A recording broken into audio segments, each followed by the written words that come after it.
Bilirəm, indi mənə baxıb qorxa-qorxa fikirləşirsiniz ki, görəsən zövqünüzü korlayacaq nə göstərəcəm. Mən də elə onu fikirləşirəm. Biz zövqümüzü nə vaxt itirdik və onu hardan axtarıb tapaq? Tarix o qədər qarışıqdır ki, məcbur oldum lap əvvəldən başlayayım. Tarixin özündən. Dedilər ki, tarixi muzeyə qoyublar. Mən də gəldim bura, tarixin muzeyinə. Gördüm ki, zövqümüz sakit-sakit tarixi qucaqlayıb, oturub. Məni görən kimi kövrəlib dedi ki, nə olar, nə edirsiniz eləyin, mənə dəyməyin. Məni 101 illik dostumdan ayırmayın. Zövqümüz düz deyirdi.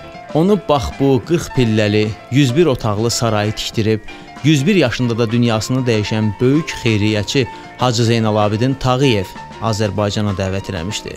Onda nə bayrağımız, nə himnimiz, nə də gerbimiz var idi. Olanımız ancaq dəyərlərimiz idi və bu mistik elementlərlə Hacı Zeynalabidinin zövqü əsasında formalaşan Bakı altdan-altdan müstəqil Azərbaycanın paytaxtı olmağa hazırlaşırdı. Bakı bax belə qurulurdu. Səssiz, əsl dəyərlərlə, sevgi ilə, hörmətlə və ən əsası da zövqlə. Əsl Avropada, əsl Şərq də elə onda burada idi.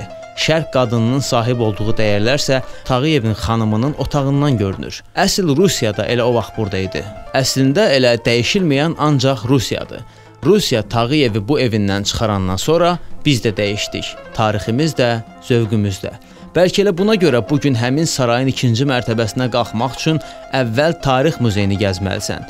Tağıyevi birdən-birə anlamaq asan iş deyil.